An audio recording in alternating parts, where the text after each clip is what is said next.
আসসালামু আলাইকুম। আপনারা সবাই কেমন আছেন? আমি আলহামদুলিল্লাহ ভালো আছি। তো আজকের ব্লগটা সকাল থেকেই শুরু করলাম। আজকে হচ্ছে 6টা রোজা, তাই ঘুম থেকে উঠতে অনেকটা দেরি হয়ে যায় এখন। আর এই দেখে দেখো আমার বেবি রাগ করেছে, তাই মুখ দেখাবে না।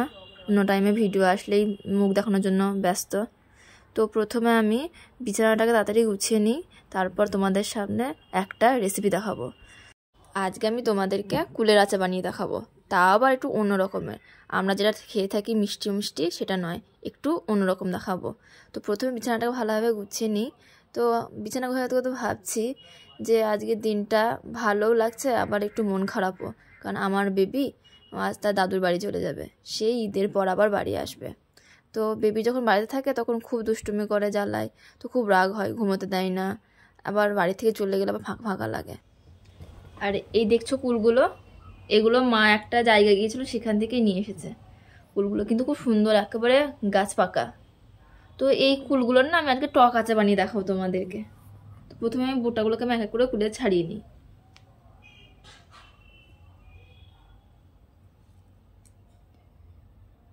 এখানে 2-3 রকম মিক্সড করা আছে কুল, একরকম কুল নেই।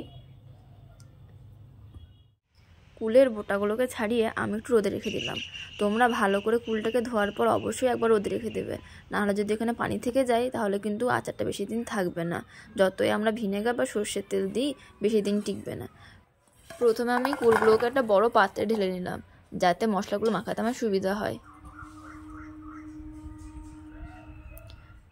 এখানে আমি 3 রকম মশলা নিয়েছি, জিরে গুঁড়ো, ধনে গুঁড়ো আর লাল লঙ্কার গুঁড়ো। এখানে অবশ্যই দেখে অল্প লাগছে, আমি প্রথমে অল্পই নিয়েছি। আর লাল লঙ্কার গুঁড়োটা আমি একেবারে অল্প নিয়েছি, কারণ এখানে কাঁচা লঙ্কাও আমি দেবো। তার সাথে আমি সর্ষের তেল দিয়ে দিলাম। পরে মশলার পরিমাণ লাগলে আমি পরে বুঝে আমি দিয়ে নেব। আর এই দেখো লঙ্কা, কাঁচা লঙ্কা। তো কাঁচা লঙ্কার বোটাগুলো ছাড়িয়ে আমি দিয়ে দিচ্ছি। আসলে ফ্রিজে ছিল তো, তাই আমি আগে ভালো করে মুছে নিলাম কাপড়ে। তোমরাও কিন্তু এভাবে মুছে নেবে, নাহলে লঙ্কার মধ্যে পানি থাকলে কিন্তু ওই যে বললাম আচারটা বেশি দিন ভালো থাকবে না। তো ওগুলোকে আমি একবার হাতে করে একটু ভেঙে নিচ্ছি। তো এবার দিয়ে দিলাম বেশি করে লবণ, কারণ এটা লবণ দিয়েই ভালো লাগে। আর নিয়ে দিলাম একটু বিট লবণ। তারপর ভালো করে ঝাঁকিয়ে এটাকে মিক্সড করে নিচ্ছি। এরপর মশলাটা আমার কম লাগায় আমি আরও 2 চামচ করে জিরে গুঁড়ো আর ধনে গুঁড়ো এখানে দিয়ে দিলাম। তারপর আমি দিয়ে দিলাম ধনে পাতা। ধনে পাতাটা কিন্তু শুকনোই থাকতে হবে, একটু রোদে দিয়ে নেবে, তাহলে দেখবে শুকনো হয়ে যাবে। তারপর একটা কাচের বয়ম নিয়ে সেটা ভালোভাবে আমি ধুয়ে নিয়েছি। তারপর আমি সুতির কাপড়ও করে ভালো করে মুছে নিচ্ছি, যাতে একটুও পানি না থাকে। ভালো করে মোছার পর আমি কুলের আচারগুলো বয়মের মধ্যে ভরে নিচ্ছি। ব্যাস, আমাদের কুলের টক আচার কিন্তু একেবারে রেডি। এটা 10-15 দিন পর খাবে, দেখবে এর টেস্ট খুবই সুন্দর। আমরা প্রতিবার তো মিষ্টি আচার খেয়েই থাকি, তো এই কুলের সময় একবার আমরা এরকম একটু কুলের আচার খেয়ে দেখলেই পারি। তো এরপর আমরা ভিনেগার দিয়ে দেবো। ভিনেগারটা আপনার পরিমাণ মতো বুঝে দিয়ে দেবেন। তারপর আর একটু সর্ষের তেল দিয়ে নেব, আর একবার ঝাঁকিয়ে মিক্সড করে ভালো করে বয়মের মুখটা লাগিয়ে নেব। এই দেখো আমাদের কুলের আচার একেবারে রেডি হয়ে গেছে।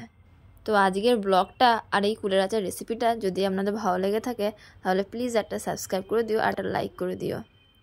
তো অবশ্যই তোমরা কিন্তু বাড়িতে একবার এরকম কুলের আচার বানিয়ে দেখবে, খুবই কিন্তু খেতে টেস্টি হয়।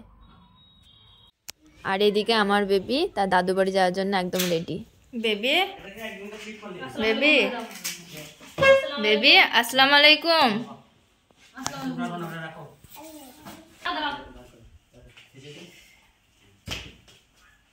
চলো এসো এসো আমার কাছে। আসসালামু আলাইকুম। দাও বাই বাই। Bye bye. আমরা কোথায় যাচ্ছি? তুমি কোথায় যাচ্ছ? দাদুর বাড়ি।